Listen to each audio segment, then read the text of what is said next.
Look out! Here come former SportsCenter anchor Bob Stevens, esteemed basketball coach Rich Basirico, and Hall of Fame sports writer Curry Kirkpatrick. And someone's going under the bus. Oh, a lot of different ways we could begin tonight as we welcome you in. Coach Basirico not joining us tonight. He is watching his kids, his family, his life. The kids from Hilton Head Preparatory School play for a state baseball championship. So that's right. Justin has moved chairs, took his headphones with him and just moved chairs. And will be joining us, our executive producer, in the Rich chair. A lot of stuff we could start with if we had Rich here. We could start Pete Rose, because I know how passionate he is about baseball. Well, we could certainly start with NBA now that it's down to the Final Four and his Knicks. And you know he's going to tell us next week. His Knicks are all into it. So we'll get into that a little later on. Curry wants to start with golf, and I think that's wonderful. We never talk golf under the bus. And Curry, you got somebody you want to throw under the bus? Because it certainly wouldn't be Scotty Scheffler. No, well, he might. He's not a big Shuffles fan. Well, I got some thoughts on Scotty this week too, but you know, I'm a stickler. I wanted to ask you, Bob, about this. Since the PGA moved, you know, from being last on the calendar in August to May. What was it? A couple of years ago? It's been 3 or 4 now. Yeah. I've always been against that. I'm still against it because, you know, the golf season basically ends at the British Open in July now. There's nothing in August. I mean, they have that, whatever that PGA thing is. Nobody cares about that. FedEx Cup. Yeah. But I don't know. Maybe I'm coming around. But since they do play it in May, I would be interested in I think they probably got some great ratings this week. I don't think the past PGAs, since they moved to May, were getting such great ratings. But they had such a terrific finish on Saturday, Sunday. I don't know, Bob. What do you think?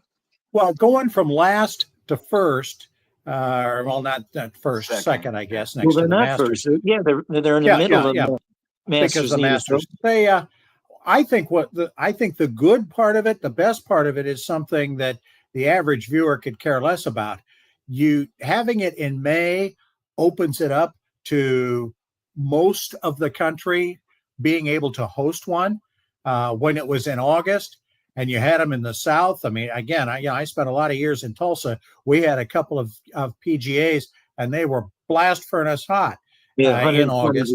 Yeah. And they had one, in May a couple of years ago. And it was actually guys were wearing sweaters in the middle of the tournament, the one Justin Thomas won in the playoff.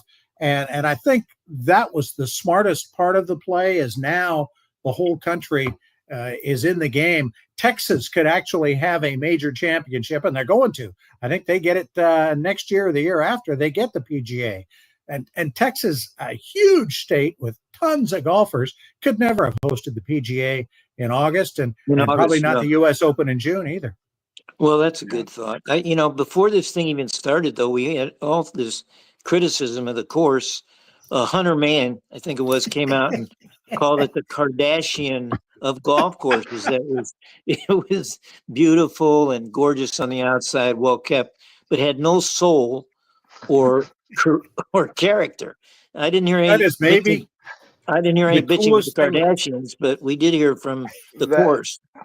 That is a tremendous. That's the coolest thing I've ever heard Hunter Mahan say. He was as bland and as when he played and as non-emotional as anybody I've ever known who played at that level. And for him to come out and say that, I thought that was terrific. And of course, the Charlotte people said that the course people said, "Who is Hunter Mahan? When is the last time?" He's been retired from the tour a couple of years. Yeah, he hasn't been relevant for quite some time. He has not been. I'm surprised they didn't say who are the Kardashians, but okay. So then I guess they knew them. Then the play started. We had these major players going nuts with profanity on the course. Do you remember this? Yeah. The first day we had Terrell Hatton calling loudly the S word and the C word, Well, word out of the golfer. I mean, that's part of his culture. That's a cultural thing. But He's an I did Englishman. hear. They use that word. I heard one but of the. then we had Shane Lowry, everybody's favorite uncle. Shane Lowry is got on, and at one point playing the course. He said something like F this play, really loud. He said F this place, and then he gave the finger to the clubhouse. That was Shane Lowry. I mean, and of course he missed the cut, but that'll happen. Yeah. You tend to not like the golf course when you're making big numbers. That's right. Yeah. I did notice one of the on-course reporters on the weekend said that they had decided not to use the fancy microphones where you could pick up the voices with Terrell Hatton's group. They, not even on a delay, 7-second delay. They just cut it off entirely because you never knew what you were going to get from Hatton. I thought maybe the most interesting thing I learned post round. I thought this was curious. Ted Scott, the caddy, and of course the caddy can always be thrown under the bus. But Ted Scott, the caddy, said when they were making the turn, and Scotty had been missing everything left off the tee, and Ted Scott, handed him a snack and said, "Well, maybe aim right." Great caddy. Scheffler starts aiming right, hits it dead in the fairway on 10, makes birdie, and pulls out of a tie and blows it away. If you're going to throw anybody under the bus, maybe John Rahm for absolutely letting it get away at the end. I give him a bit of a pass because I think he was trying to force it when he was a couple behind. Let me try to force this and make something happen. Yeah, and that doesn't. He was work going for it. Yeah, he 10-cupped it a little bit down the stretch, I think. But who I'll throw under the bus is the Live Tour, because I just think, I'm not saying that the Live players can't win a major in this era, but they are not as well prepared to. If they get there in the moment, at the end, they're playing 54-hole tournaments in front of nobody in shorts with music blaring. And it's not the same as the weekly grind that these other guys go through on the PGA Tour.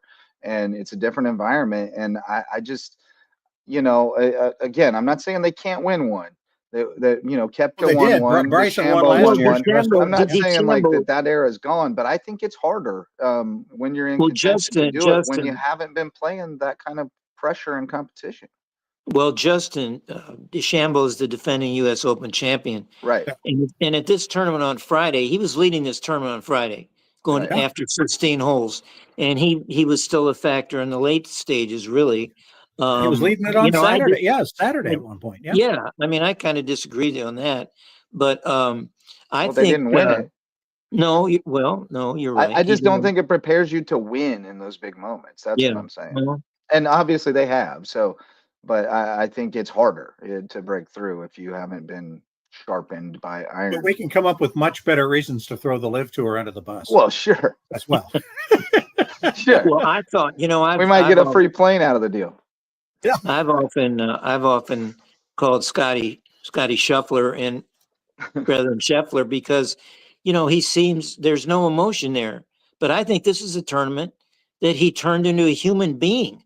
I mean, his stuff after he won, the smashing the cap down on the hole and the screaming out, he was great. I mean, it was terrific. And then, of course, he got his baby in his arms. Yeah. And that was incredible. CBS followed him like forever. And they all, Jim Nantz, it's tough for him to stop talking about great stories, but he was he held out, didn't say anything, and let Scotty and the baby just walk around forever. It was great. If there's somebody you could throw under the bus there at the end, it might have been Amanda Balionis, who was standing there and could have interviewed Scotty right then, right off of 18, with the son in his arms and done it. And she backed off and waited, which means we all had to wait about 20 more minutes for all of the trophy presentation and all of that. She could have done it. They could have finished the show on time, and 60 minutes could have begun. It was a good 60 minutes, by the way. Well, and Nance, but they had so much time that in that period that at one point they were shooting stills of the engraver. I mean, we're showing this exciting shot of the engraver putting Scotty Scheffler's name on the trophy is herical. Yeah. Gotta love it. Because they But certainly I had time. You mentioned Ted Scheffler has Scott. won. Go ahead. I was just going to say, Ted Scott, when Scotty won the Heritage here, we got to talk with him a good bit. And he talked so much about Ted Scott. And then I got to talk to some people on the side, and they gave us some background that, he sought Ted Scott out. And because he was a little bit of a loose cannon out there, he let his emotions get the best of him. He got off track, and he sought Ted out because Ted was known as kind of a whisperer, so to speak, that could keep guys between the lines. And Ted initially told him, I don't think it's a good fit. And he basically, begged him to come to him. And he said, well, here's the deal. Here's how it's got to be, or this isn't going to work. And Scotty really allowed him to hold him accountable and help him get his emotions under control.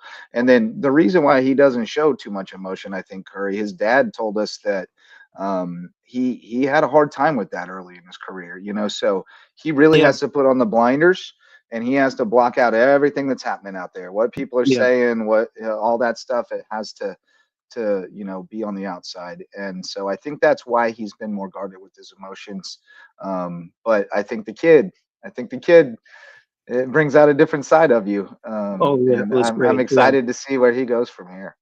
I was kind of afraid for the kid. I thought he was going to crush the kid more than he crushed Rahm and DeChambeau, because that kid was holding him so tight. I thought, what are you doing? Had the football hold going. Yeah. Well, what do you think of Bob? What do you think of now the rest of the summer? I mean, this guy, he's going to be favored at Oakmont, right? At the Open, he's going to be up there, the British Open. If he wins those two, of course, that's the career Grand Slam right away. Wouldn't it be amazing? I mean, yeah. I'm curious to see how his game translates to the British Open, the Open Championship, whatever you want to call it, because we're still waiting to see him, be right there at that tournament. That's one you kind of have to learn a little bit and massage a little bit. But maybe by now he'll have that down. He's such a good player. And I wanted to tell a quick Ted Scott. Ted Scott, this is how good he is. The caddy, he caddied for Bubba Watson through those two Masters. I mean, Bubba Watson. You talk about a guy who's out there, and he can keep Bubba focused enough to win two Masters. So that's how good Ted Scott is. He's legit. There was another great kind of side story. I'm still trying to figure out whether I like or don't like Bryson DeChambeau. You love the energy and the excitement. Yeah, he can drive you crazy because he's kind of arrogant about it. But I was reading a story from Ron Green Jr.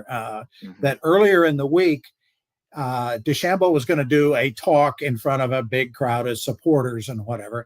And those are usually ones where they get paid a bunch of money and, show up on Tuesday for breakfast and pocket about 10 or 20 grand at least. And DeChambeau says, I'll waive the fee. I want 50 of the first tee kids to be at this breakfast. Bring 50 of those first tee kids, and those are the ones I'm going to answer questions from when we're done.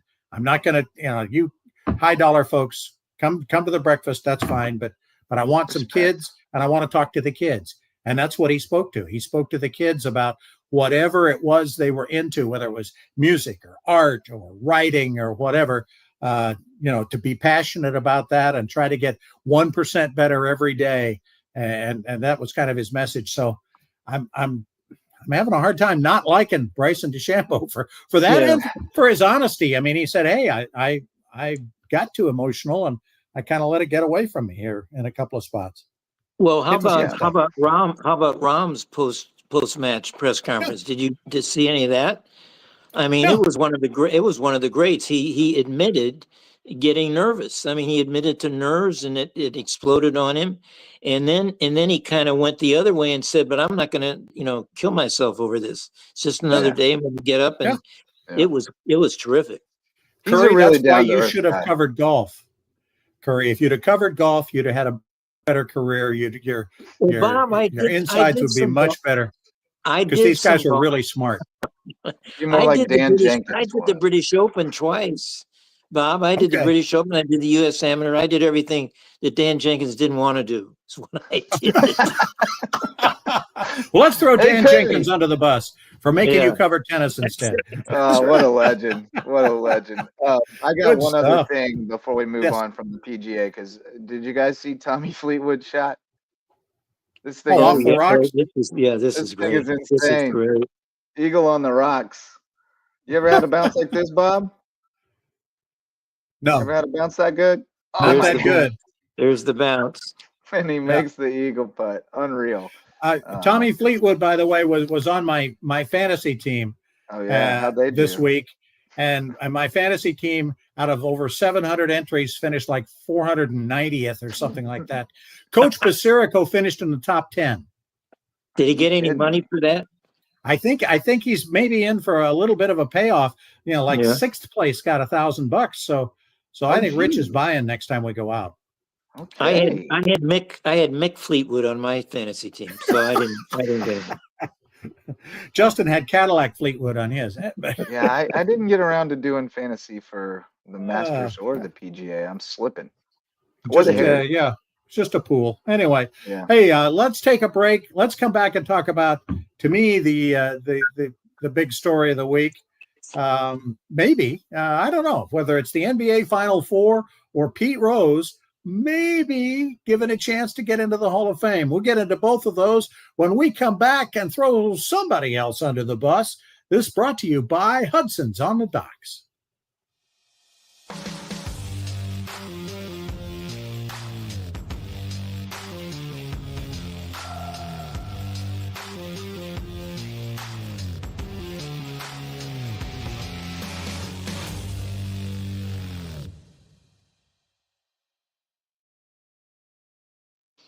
Welcome back to Under the Bus. Bob Stevens along with Curry Kirkpatrick and Justin Jarrett.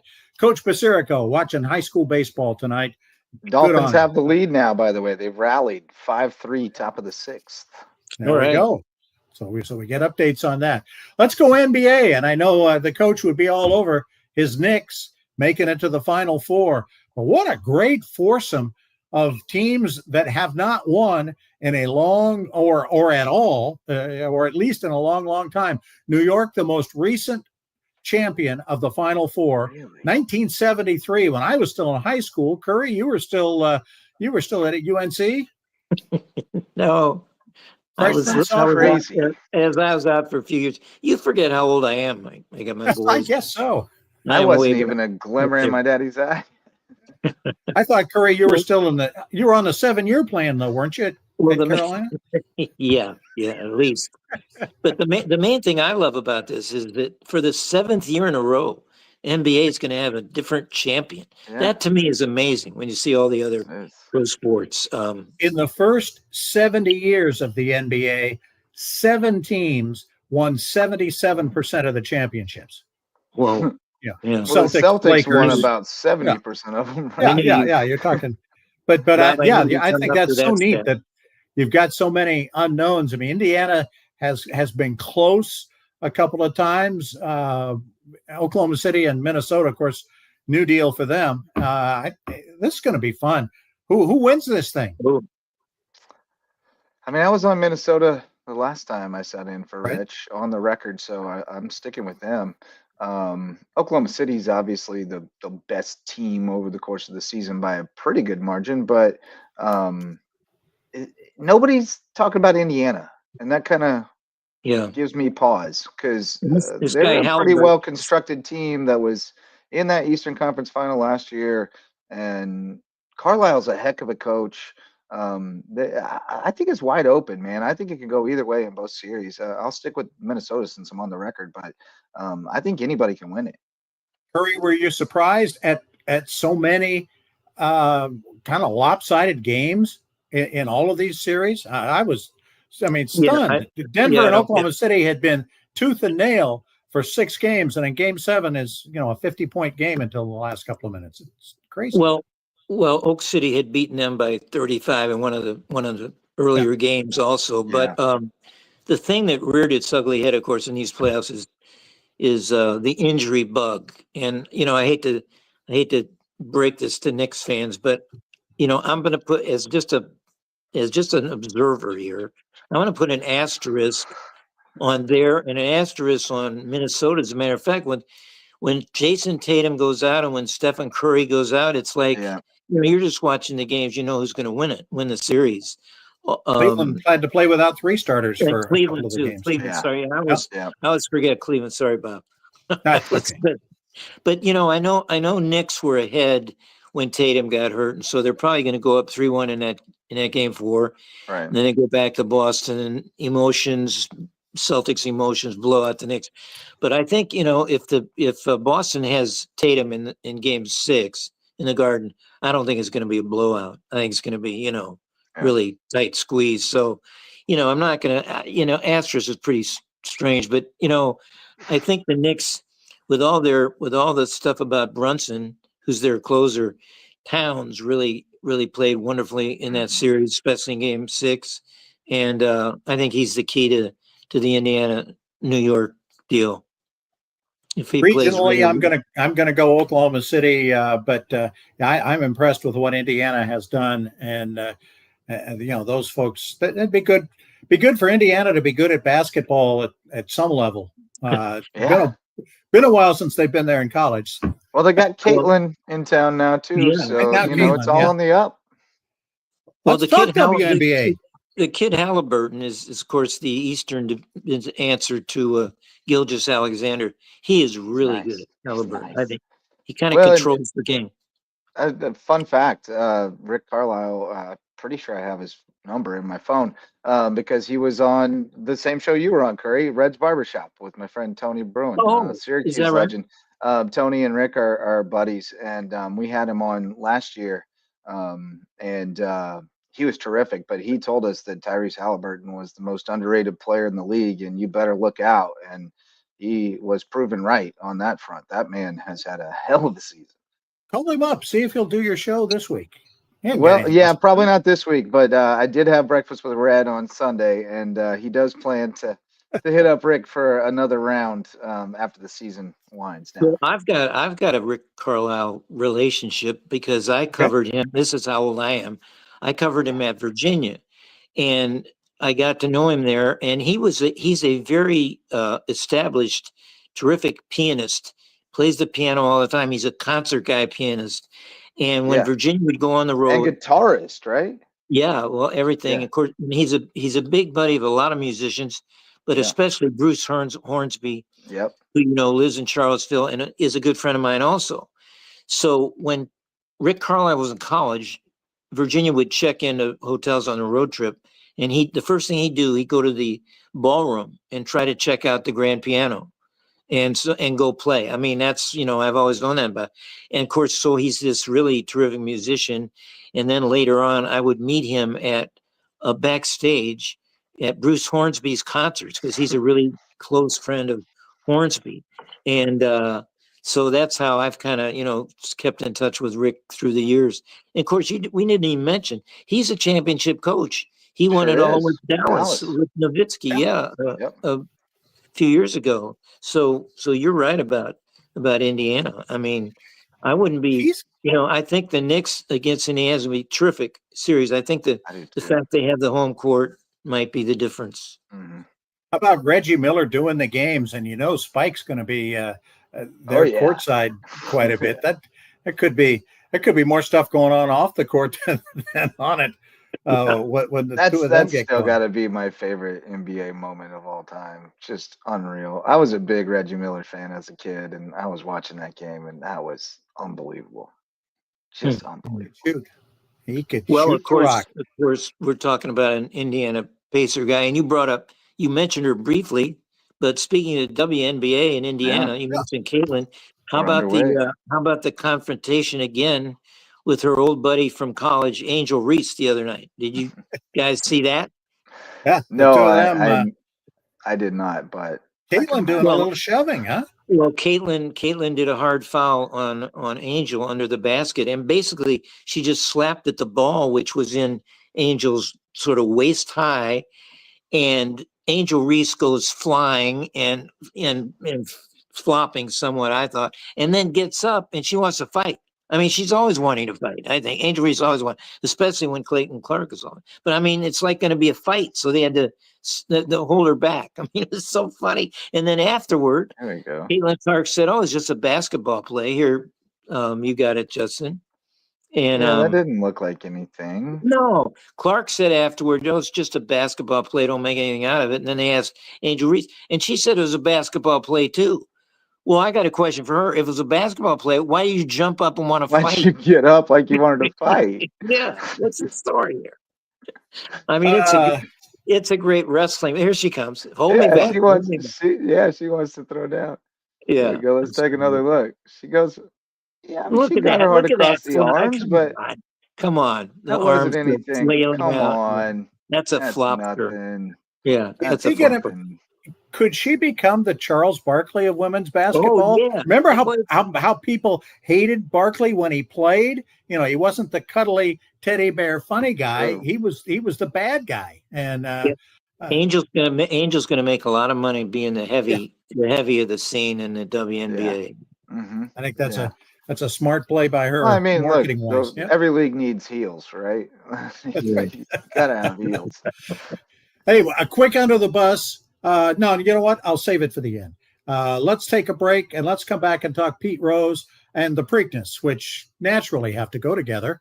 And we'll throw some people under the bus.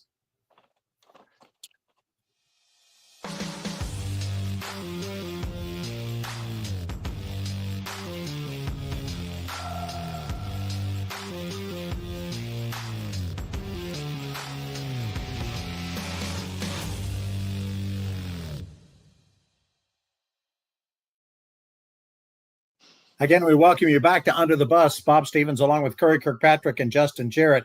Rich Basirico watching his kids play baseball. Not his kids personally, but Hilton Head Prep, where he spent over 3 decades as basketball coach and athletic director or whatever. You got an update on the score, Justin? It's 5-3, bottom 6. They are 5 outs away. Just got an out, so 5 outs away from a state championship. Big stuff. We'll get Rich's take on the Knicks next week. We will certainly get Rich's take on Pete Rose next week. What do you make, Curry, of the door maybe opening a little bit for Pete Rose to get into the Hall of Fame?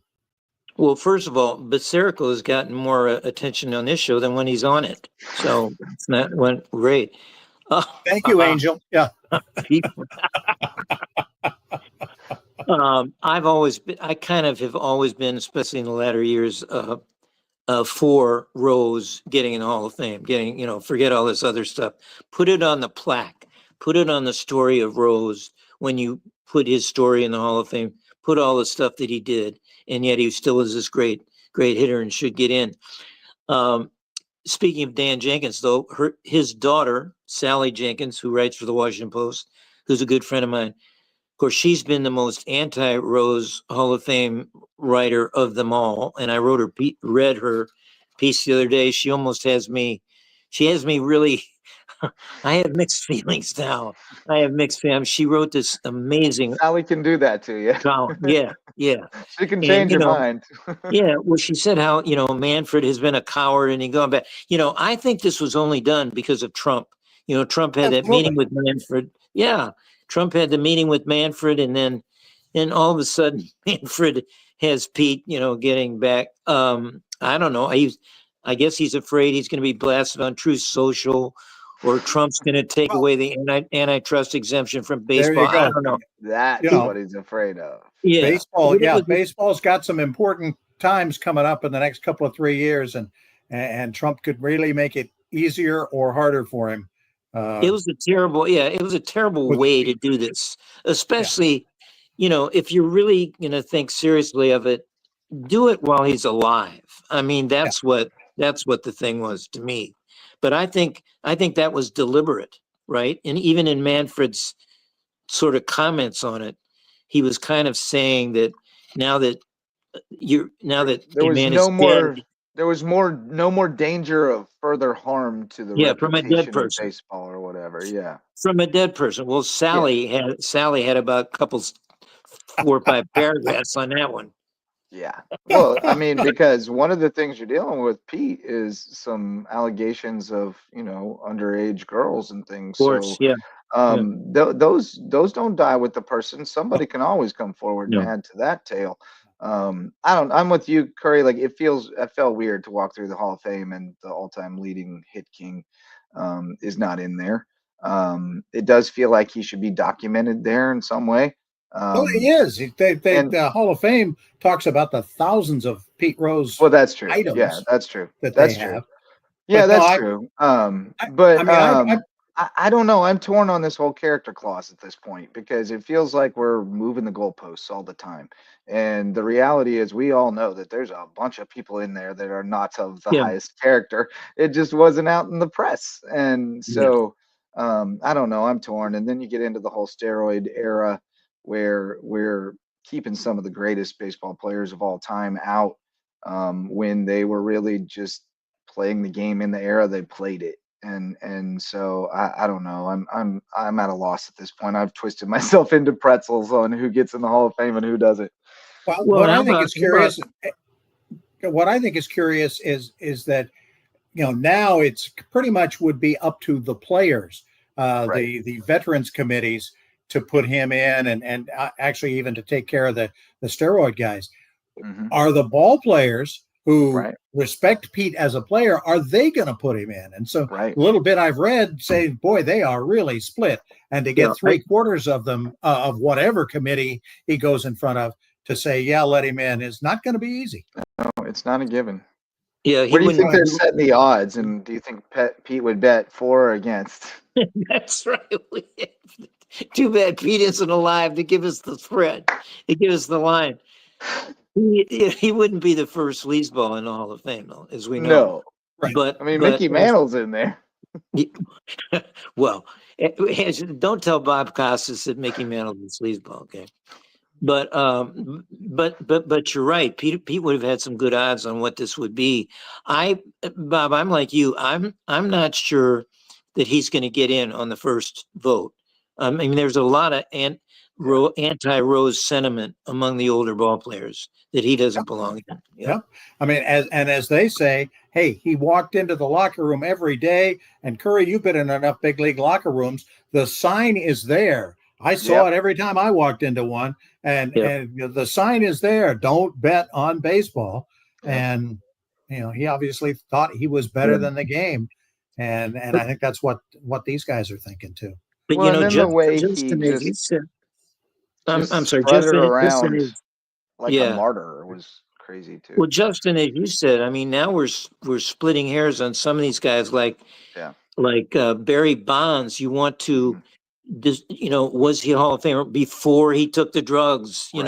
Or after? I mean, he should belong because of that, or what? It's getting down there in the. Yeah, it really is. Indeed. And some of the ballots that you see too are just absurd. They vote for some crazy people. How about Rafael Furcal? Did you see that story? What's that? Remember Rafael Furcal, the old Braves shortstop?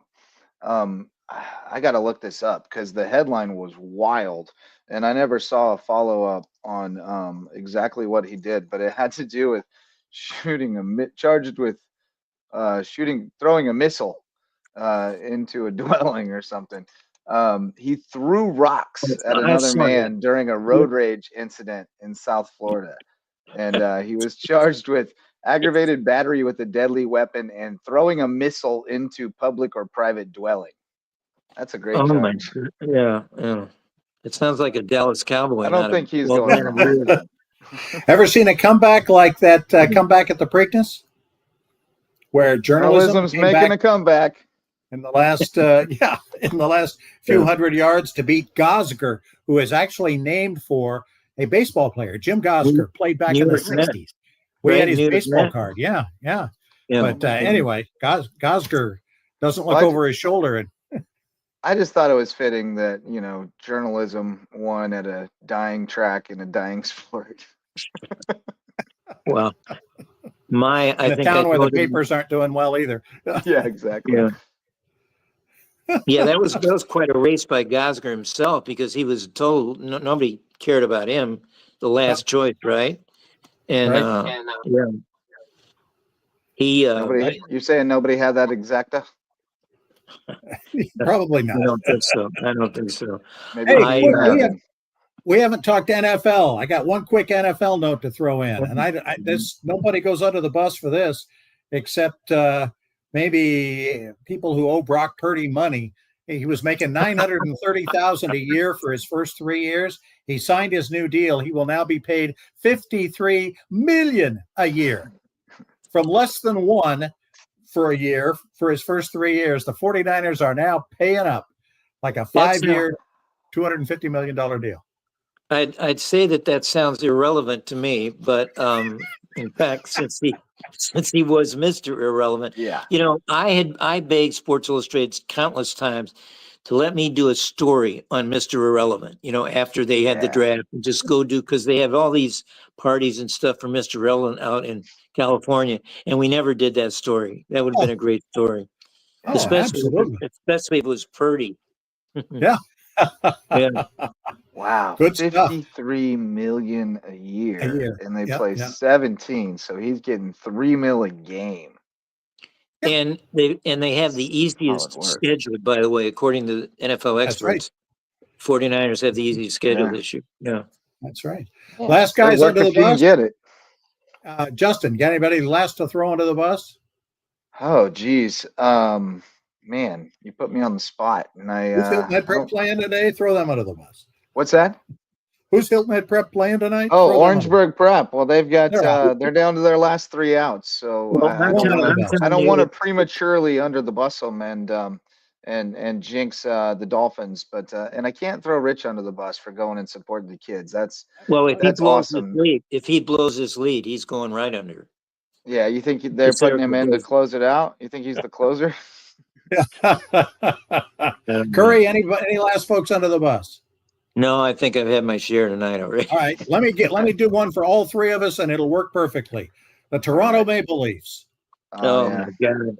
Sorry. The 7th straight Game 7 that they have lost, and they lose. I mean, they are the Yankees of hockey, but they have not won it since 1967, and they lose Game 7, 6-1, not 2-1 in overtime, 6-1. They give up like 3 goals in the second period and 3 more in the third, and blow the whole thing. And Maple Leafs fans would like to throw all of them, I'm sure. And they have one of the great players in the game who didn't score at all, Austin Matthews.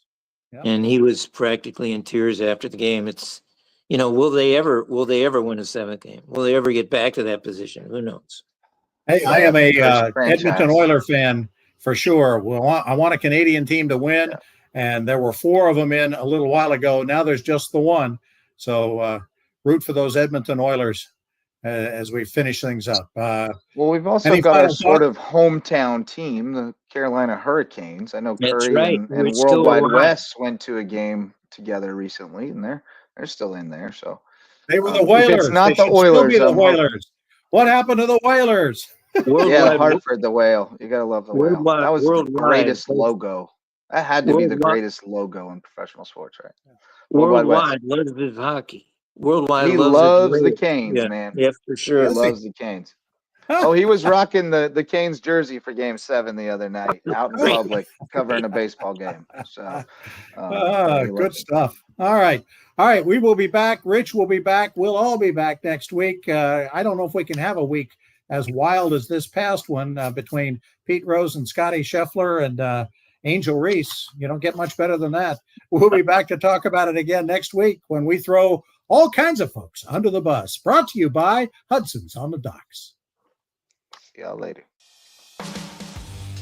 Under the Bus is a production of the Lowco Media Network and is filmed on the